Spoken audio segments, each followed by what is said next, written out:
Hi friends, welcome back to the YouTube education. और आज के इस वीडियो में हम वास्तविक वेतन की गणना कैसे करते हैं और उसके बाद में मुद्रा की क्रय शक्ति किस तरह से निकालते हैं, इसके बारे में हम गणना करेंगे। इसके लिए हम उदाहरण 23 एक एग्जाम्पल के लिए लेंगे।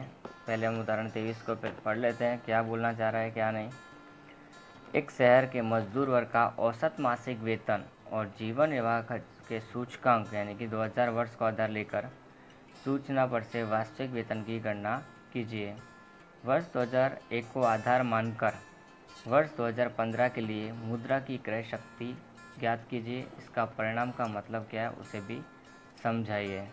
तो ठीक है, हम यहाँ देखते हैं कि पहले सवाल में लिखा क्या है। तो यहाँ पे देखो वर्ष दिए हुए हैं अलग अलग, उसके बाद में औसत मासिक वेतन दिया हुआ है और जीवन निर्वाह सूचकांक दिया हुआ है। तो स्टार्ट करेंगे हमारे वर्ष से। वर्ष लिखा हुआ है, औसत मासिक वेतन लिखा हुआ है,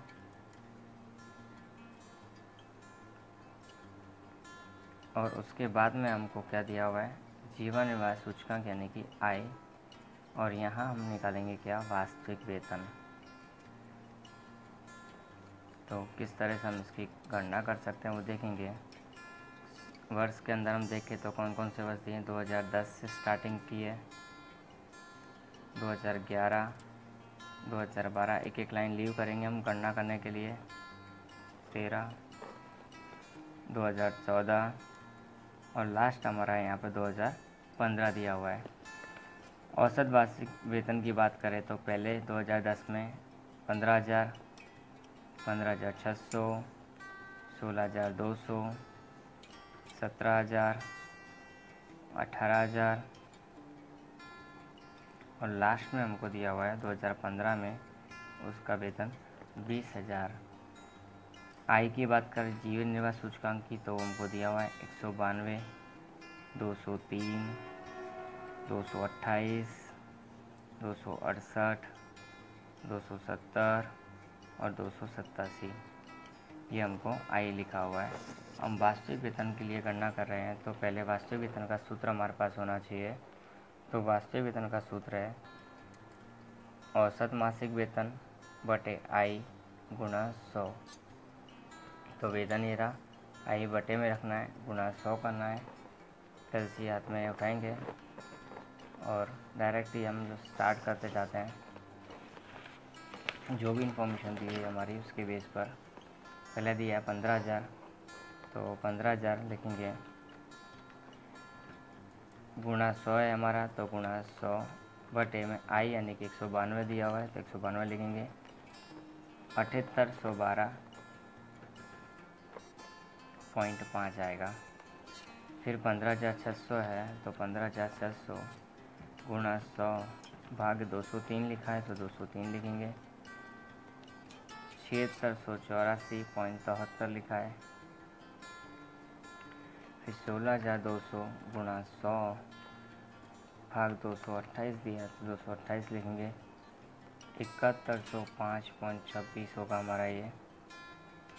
फिर 17,000 गुणा 100 बटे 268 है, वो होगा हमारा 6343.28।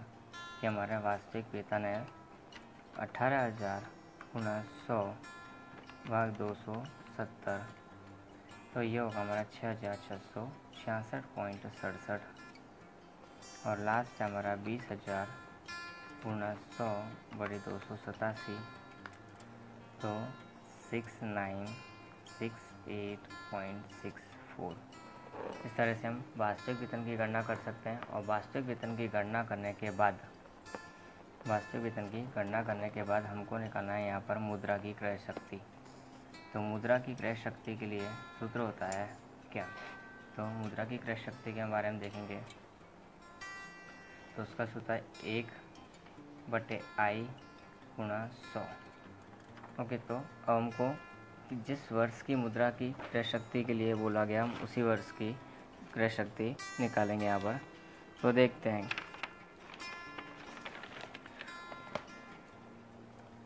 मुद्रा की क्रय शक्ति हमको 2015 के साल के लिए निकालनी है, खाली एक ही साल के लिए। तो एक साल के लिए मुद्रा की क्रय शक्ति कितनी होगी, तो लिखेंगे वर्ष 2015 के लिए।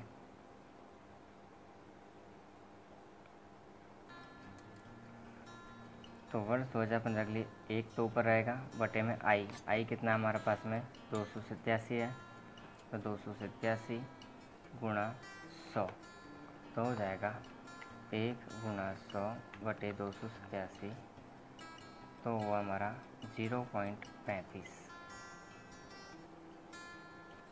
इसका मतलब क्या हुआ इसका, ये भी इन लोगों ने पूछा है कि इस परिणाम का मतलब क्या है। तो जो व्यक्ति है जो इसने औसत वेतन रखता है 2015 में 6968 का, वो व्यक्ति 1 रुपये की आय पर 0.35 है जो खरीदी करने की क्षमता रख सकता है, ऐसा कह सकते हैं कि जब 2001 की तुलना में, या फिर दूसरे से बोल सकते हैं तो 2001 की तुलना में